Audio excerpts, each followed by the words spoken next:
What is going on, guys? Welcome back to the channel. Critical Overlord here. We're going to be talking about a few different horror topics in this video here today. We're going to be talking about Saw 11, Buffy the Vampire Slayer, Scream 7, and The Conjuring. Now, let's get into Saw 11. The process for this film has been one of the most unpleasant roller coasters in recent memory for the horror genre. Over the last couple of days, there have been these alleged leaks online, and I won't bore you with the details of these leaks because Patrick Melton has confirmed what I and Saw Space tweeted. The leaks are, in fact, fake. We still don't know anything concrete about what was coming beyond the fact that it picked up right where Saw X ended, and it was going to have Cecilia in the mix, Amanda, presumably Hoffman, and John Kramer all back together, messing with one another. I know Killjoy Jake put a video up. I was going to tip him off to the fact that they were fake because I had this confirmed from several sources before I put my tweet out, and then Saw Space followed up with their tweet, and then Patrick Melton, of course, chimed in to let us know that me and Saw Space are not making any of this up. They are fake. I saw Killjoy put his video up, and I was like, oh, shit. The video's already up, so let me just let the video rock. But yes, they are fake. Melton did share this in his tweet, by the way. He said, we will be at HorrorCon LA on the Saw panel Saturday, September 20th. Maybe we'll chat some real plot details there. Now, this tease does kind of make me confident that whatever is borrowed from the original Saw 11 is not going to be the same story. Is going to be vastly different. Whatever Blumhouse borrows from that screenplay is just going to end up being vastly different, and at best they're probably just going to borrow like trap ideas at most.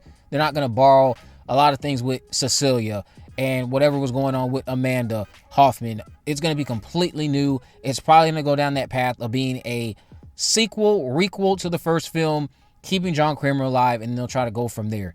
Now, let's talk about Buffy the Vampire Slayer. Sarah Michelle Gellar said this about reboots and sequels, or sequel mania in Hollywood. She shared this during an interview with USA Today.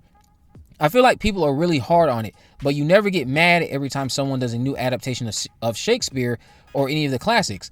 At the end of the day, there's only so many stories in the world, and they're all sort of derivatives. I think as long as they're good and it's not just a rehashing, as long as the work is put in. She referenced Freakier Friday at one point to back this up, and Alien Romulus as examples of a job well done. It's all about the DNA. If you capture the DNA of the original, I think you're golden. Here's the thing. I can agree with Alien Romulus, and I won't say that Freakier Friday didn't capture the DNA of that original film to a degree. But the way it captured it, no. That was terrible. Alien Romulus captured the DNA of the original Alien and that universe and that franchise quite well. Freakier Friday did not do that very well. I know Freakier Friday, of course, has its fans. I am not one of them, but I get what Sarah means. So her sentiment as a whole is not wrong, but Freakier Friday being an example for me, I don't agree with. Alien Romulus, yes. As long as this sequel series, New Sunnydale, is able to stand out to a newer generation who also grew up loving the original, if there are even people out there in Gen Z who love Buffy the Vampire Slayer this much at a young age, I'm sure you exist. Let me know down in the comment section below. If you are able to tap into that generation, the younger aspect of Gen Z, because that's who they're gearing this show towards, and keep them around for the foreseeable future, just make it your own thing. Yes, have the DNA that made us fall in love with the original, but don't try to mimic Joss Whedon too much. That's going to be what kills the show. Trying to mimic Joss Whedon too much. You might lose some people who say it's not like Joss, and that's fine. If you can replace them with a newfound audience, a new generation of people to carry the mantle, we'll be golden. Quality writing, quality acting, just competence. That's really all that matters. Do not try to mimic Joss Whedon. Now, let's talk about Scream 7. Jude has given us some close updates related to this upcoming film, since we didn't get anything on Sunday from the VMAs. But the tweet says, backed by popular demand, Sidney Prescott has 4 total outfits in Scream 7, and then they listed in order.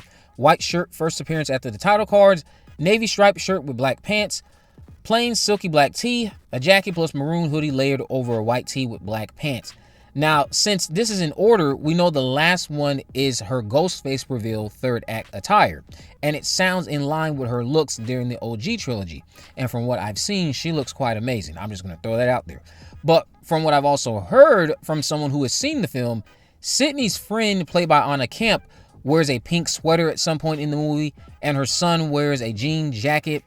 Sydney wears that final act attire during a big full circle moment with Gail. Those of you who have been online just hunting for details, you probably know what that big moment is. But yeah, we're talking about clothes because we don't have anything substantial to discuss. I mean, Marco Beltrami did put up this Instagram post giving us an update on the mixing and saying Kevin is delivering a kick-ass movie. I will remind you again, they said the same thing about 5 and 6. Anyone directly involved with this film is not going to come out and say, hey, you know what, Kevin put together a big pile of shit. They're not going to say that. You guys dog walked 5 and 6, so those of you who dog walked those movies, be prepared to also dog walk 7. I'm not saying that has to be the case.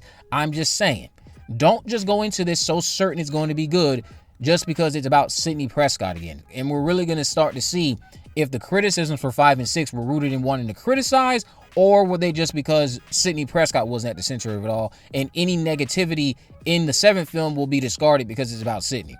We'll find out when these reviews come out. We'll find out about the bias that's out there. Now, we didn't get the teaser on Sunday, and the source of that rumor has gone AWOL as expected, but at least we know about the characters' outfits. Also, Scream is going back to theaters on October 22nd for anyone interested, although I'm sure many of you like me are thinking I'm good because we've watched that film to death. Now, let's conclude this video by talking about The Conjuring. Puck News is reporting a Conjuring prequel is in the works, and James Wan is in some sort of pay dispute over his producer duties.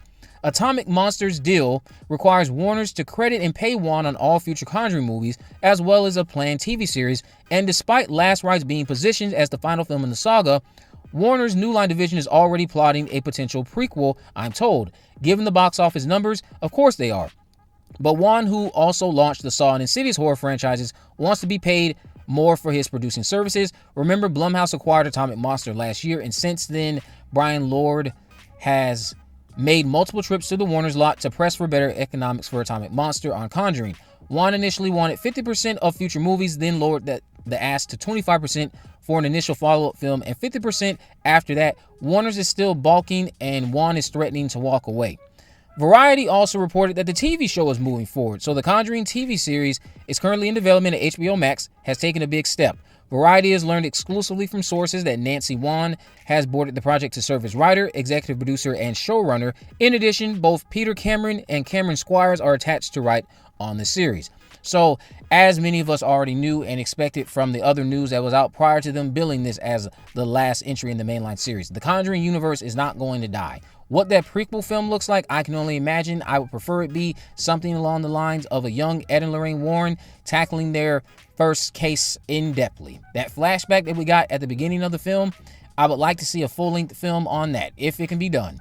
Or just something else with the younger Ed and Lorraine Warren, because I thought those two stars did a phenomenal job. As for the TV series, I think that is where we will see Patrick and Vera once again. The Last Rites was not the last time we will be seeing them. I will stand by that until proven otherwise. I lied again. We actually have one last update on Scary Movie 6 today from Comic Book, and it's coming to us from Marlon Wayans, who is discussing which films could be spoofed in Scary Movie 6. He said, I mean, you know, I'm just a fan of the whole genre, man. I know what you did last summer may have something in there. I think the Scream franchise is always a great one, which Dave Sheridan has kind of already confirmed to us that they are going to be pulling from Scream. He said, I think Heretic was a wonderful film. Heretic mention is definitely unexpected, but Heretic was one of the better films that came out last year. Long Legs, Get Out, Nope. There are just so many great horror films to pull from that we plan on having a field day. Sinners. So he mentioned Sinners last. I didn't even think of Sinners, but I would love to see Sinners. That's an easy area to pull some race joke. I would love to see that in Scary Movie 6, just like what we got again in the first couple of Scary Movies. Don't go soft. Go all out. We know where your heart lies. And just make everyone have fun with themselves. Do it in a very tasteful way, and we should be golden. But you guys let me know what you think about all this down in the comment section below. If you haven't already, of course, make sure you go ahead and subscribe. Turn on post notifications so you can never miss a video. In the description, I have links to all my social media accounts. I am on Facebook, Twitter, and Instagram. You can message me there, of course. Let me know if there are any movies, news, or reviews you would like me to cover in the future. And with all that in mind, guys, I will see you in the next video.